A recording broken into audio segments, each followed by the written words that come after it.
Assalamu alaikum wa rahmatullahi wa barakatuh.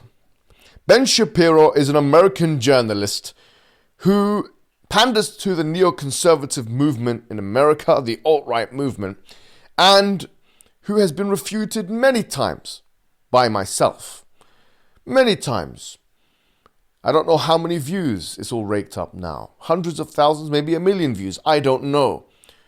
But we keep slapping him online, and he keeps taking and absorbing the slaps. And I say continue. I'm going to give you another one today. Get your face ready, get your cheeks ready. I'm going to slap you again today. I'm going to slap you again, and yeah, you can try and reply. Because recently he tried to retweet something which had me in the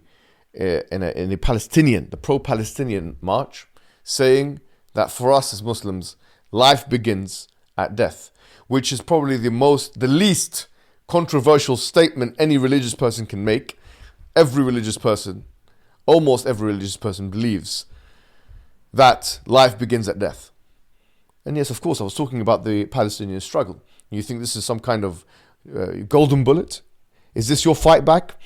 After hundreds of thousands of views, arguments upon arguments, attack upon attack, intellectual assault upon intellectual assault, this is what you try and respond with? How embarrassing. How absolutely embarrassing. What I want to do in this video today is outline 3 main points. Looking at his tweets and looking at his behavior, especially with the Palestine-Israel conflict, it's very clear that Ben Shapiro wants to promote a culture of censoriousness, a gag culture, where he tries to alienate and ostracize those who go against the standard narrative, the standard pro-Israeli narrative.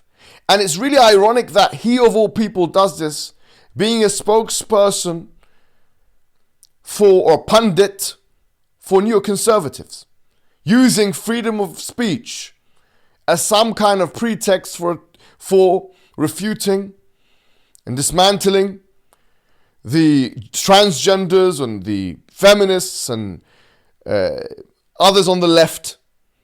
But when it comes to the state of Israel, he acts just like those people who he criticizes. He starts labeling people as anti-Semitic. In fact, he tries to confuse and conflate anti-Semitism with anti-Zionism. And he even says that there's a point of convergence between the two things. Let's see what he has to say on these matters. There's a point where being anti-Israel shifts over into being anti-Semitic. Okay, the conflation between anti-Zionism and anti-Semitism. Not everybody who doesn't like Israel is an anti-Semite, but every anti-Semite is anti-Israel. So you see here, this is a threat. A threatening behavior of, I will label you if you don't agree with my narrative. This is pathetic. Use your label. Use your label. Go ahead. Do your worst. We're not scared of your label. Calling us anti-Semites when in fact we are Semites. I'm a Semite myself. Arabs are Semites and Arabic is a Semitic language. At any rate, you can call me whatever you like.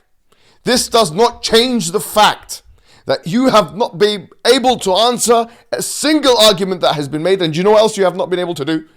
You have not been able to make one singular, solitary condemnation of the 66 children that have been killed in cold blood by the policies of the Israelis that you defend.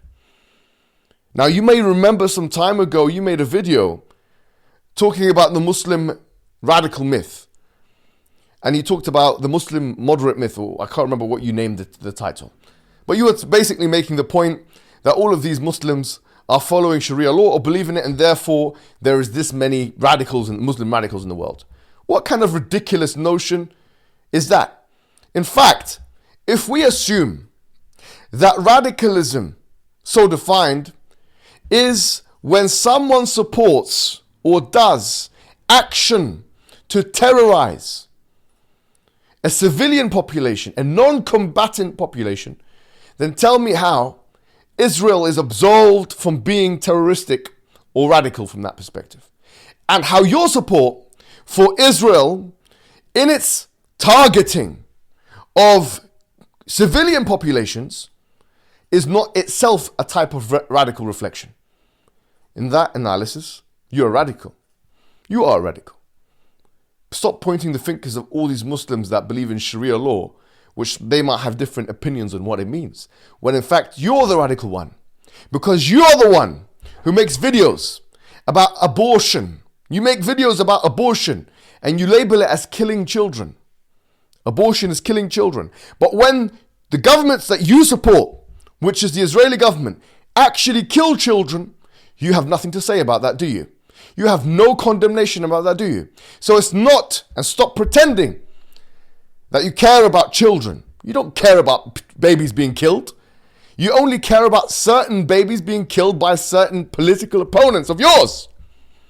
If it's a leftist doing abortion, that's killing babies. But when it's an Israeli dropping bombs in the most densely populated civilian areas and 66 children die, you support that state. You are a walking contradiction, and how dare you even show your face in a public sphere after you've contradicted yourself so severely like that. You embarrass yourself. You embarrass yourself. And you know what I say? I say for all of those neoconservatives and alt-right people that follow you, do not let this man and his likes, I'm saying this very clearly, pro-Zionists and his likes, do not let this man fool you into making exceptions. Yes, you're making moral and political exceptions for the state of Israel. If your mantra is, we believe in freedom of speech and freedom of expression, we'll avoid a culture of censoriousness, we're averse to, a culture of censoriousness, then you can't go ahead and agree with someone or show support to someone who promotes such culture and who uses labeling. Everyone who doesn't agree with him. Rashida Tlaib in America, you call her an anti-Semite. You call another AOC, an anti-Semite. This person's anti-Semite, this person's anti-Semite. To be honest with you, not much difference between what you and the left does by calling this person the racist and this one the bigot and this one the... You're doing the same thing. You're pathetic. You're trying to crush public discourse by censoring and labeling. We're not afraid of your labels. In fact, there's a verse in the Quran, and I'm going to end with this verse of Quran. It states in Surah Yunus chapter 10, when Nuh alayhi salam, he says, if my reminder to you people, he says this to his people, Noah, if my reminder to you people and my standing with your people and my reminder to your people is too big for you to bear, then I rely upon Allah. I rely upon God. I rely upon God. So you bring together your plots and plans. Bring together your plots and plans in your affair. And don't have any hesitation. Do not have any hesitation in your plan. Meaning, do your worst. Do your worst to us. And don't even give us time. Don't give us any respite. We are ready for you. Assalamu alaikum wa rahmatullahi wa barakatuh.